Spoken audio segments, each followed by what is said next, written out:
Hi there, I'm Mike Bills with Measurable Solutions, and this is Whiteboard Wednesday. And today we are talking about a very touchy subject of financial convulsions, right? And if you've ever had financial convulsions or delirium tremens related to finances, don't think that you are alone. Every private practice owner of every small business, large business, etc., has had those multiple times in their life.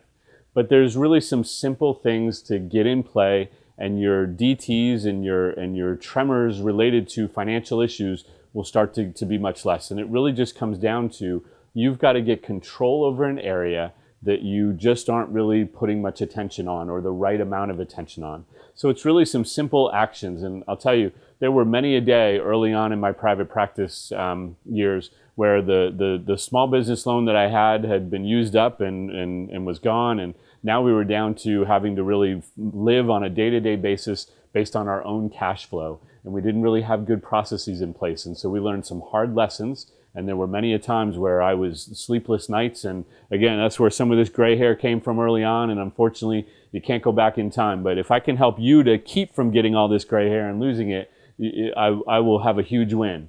So number one, have a strict weekly budget, right? And that's a weekly budget that everybody's aware of. If anybody has the potential to spend a penny of the clinic's money, they need to know what this budget is, and they need to stick to it. There's no excuses. The treadmill just blew up and caught on fire. We don't have a treadmill. If that's not part of the weekly budget, there's no new treadmill. We're all out of clean pillowcases and laundry detergent. Well, then we're going to have to start scrubbing and washing on rocks and beating it against rocks like they did in the old days, right? I mean, if there's not money for laundry detergent in the budget, laundry detergent can't be bought. Now, what that means is you got to find a way to make sure that you're taking into account everything that you need on a weekly basis to run your clinic. But it's got to be a weekly plan. Don't run your budget on a month or a quarter or anything like that. Sure, you can look at those numbers, but weekly is the key. Weekly gives you a chance to make good savings when you have good weeks and put some money away, but it also gives you a chance when you don't meet that budget to really get a correction in place the very next week, as opposed to waiting till next month, etc. So make sure it's a weekly plan, right? Then you have to make sure that that weekly budget includes your salary and reserves for your clinic. So two things on that. Your salary. Why? You are the most important piece of this practice, and you've got to wrap your head around that. And I'll admit, I did not have my head wrapped around that when I was in the beginning. I thought all of my workers, all of my staff were more important than I was. And so if we were short on weekly budget that week, I would pay everybody else and I wouldn't pay myself. Well, how's that going to work? Because my name's the one that's on the lease. My name's the one that's on the loan from the bank and the credit cards, etc. I'm the one that they're going to come after when those don't get paid. I got to make sure that I'm getting paid, because if I don't exist, this business doesn't exist. And you got to wrap your head around that. So do that. So your salary has got to be part of that. And reserves have got to be part of that weekly basis. And what do I mean by reserves? Reserves is the money you set aside for the what ifs, the rainy day fund, whatever you want to call it. What if United Healthcare doesn't pay me for a month? Do I have enough money to survive?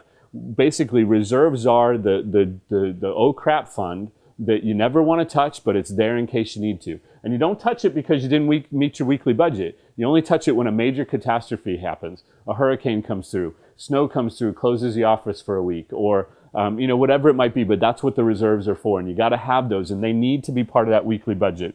And then number three, spending is always less than the weekly income, right? Spending is always less than the weekly income. You've got to make sure that you are always spending less. It seems like a pretty easy concept. I challenge you to talk to private business owners, because I do it all the time, that are following that principle. They're spending what they make. And so they're spending what they make because it's there. And you've got to always spend less than what you make.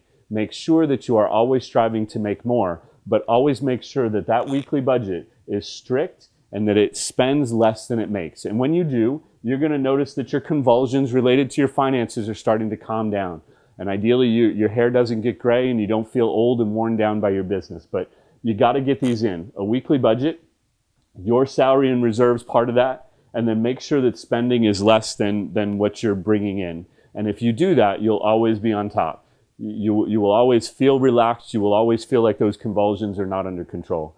Hey, I'd love to hear what you have to think about, not only this topic, but other Whiteboard Wednesday topics. So do me a favor, leave some comments in the section below. I'd love to see that. That's what actually gives me wins, is hearing your wins on things like financial convulsions. So share those for me, please. It'd be greatly appreciated.